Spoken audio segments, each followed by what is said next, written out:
UTL solar solar लावणार आणि सबसिडीही मिळवून देणार।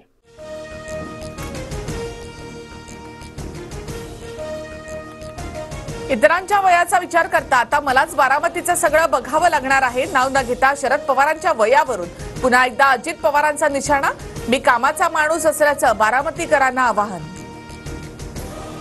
शरद पवार यांनी मुलासारखा पुतळ्या सोडून नातवाकडे लक्ष दिल्याची अजित पवारांची टीका। पक्षफोडीचं चांगलं कर्म करणारा मुलगा काकांच्याच मरणावर कसा काय टपलाय, जितेंद्र आव्हाड यांचं अजित पवारांना प्रत्युत्तर।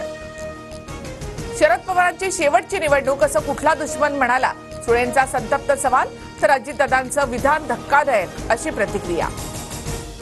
काकांच्या पाठीत सुरा खुपसणारे धनंजय मुंडे हे अजित पवारांचेच भाऊ, त्यांनी बहिणीला देखील छळलं। जितेंद्र आव्हाडांचा धनंजय मुंडेंवर जोरदार हल्लाबोल।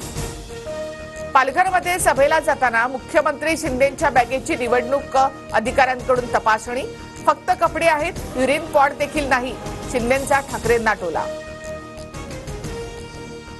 राजकीय नेत्यांची बॅग तपासणी नियमानुसारच, वेळ आल्यास शहा आणि नड्डांचाही हेलिकॉप्टर तपासणार, निवडणूक आयोगाकडून स्पष्ट।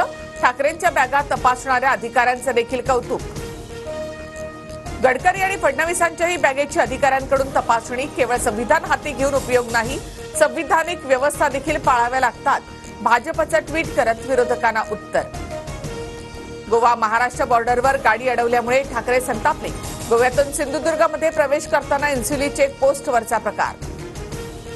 महाविकास आघाडी सरकार पाडण्यात गौतम अदानी यांचा हात, संजय राऊतांचा आरोप। 2019ला भाजपसोबत चढण्यासाठीच्या बैठकीत अमित शहा, फडणवीस, शरद पवारांसह गौतम अदानी देखील असल्याचा अजित पवारांचा गौप्यस्फोट। आधी कबुली देऊन नंतर अजित पवारांचं घुमजाव, भाजपसोबतच्या बैठकीत अदानी हजर असल्याचं मुलाखतीमध्ये विधान, वाद उभा राहिल्यानंतर मात्र अदानी बैठकीमध्ये नव्हतेच असा दावा।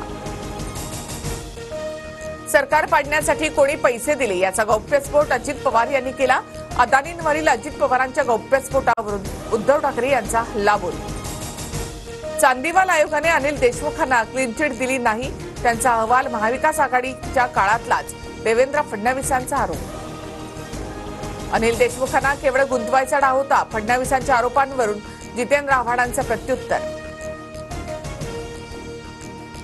मैं बनिया का बेटा हूं, पूरा हिसाब लेकर आया हूं, महाविकास आघाडीवर घोटाळ्याचा आरोप करत अमित शहांचा उद्धव ठाकरे आणि शरद पवार यांना इशारा। तुमची चौथी पिढी आली तरी मुस्लिम आरक्षण मिळणार नाही, अमित शहांचा राहुल गांधींवर निशाणा, तर मोदी वक्फ बोर्डाचा कायदा बदलणारच, शहांनी ठणकावलं। आव्हान मतदानी द्यायचं असतं, हे आव्हान देणारे बोलघेवडे कोण, कणकवलीमधील सभेतून उद्धव ठाकरे यांची राणे पिता पुत्रांवर टीका। पक्ष निर्माण करायला अक्कल लागते, पण पक्ष फोडायला अक्कल लागत नाही, पवारांची फडणवीसांवर बोचरी टीका।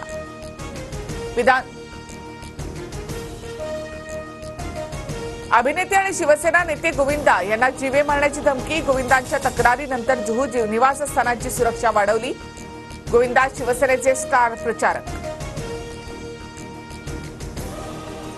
ऑक्टोबरमध्ये किरकोळ महागाई वाढून दर 6.21%वर, खाद्यपदार्थांच्या किमतीमध्ये 14 महिन्यातील सर्वाधिक वाढ, बँकांच्या व्याजदरातील कपात लांबणीवर पडण्याची शक्यता।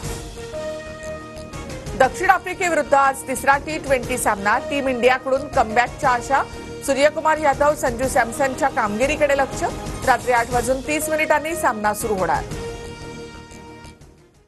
UTL सोलार सोलार लावणार आणि सबसिडीही मिळवून देणार।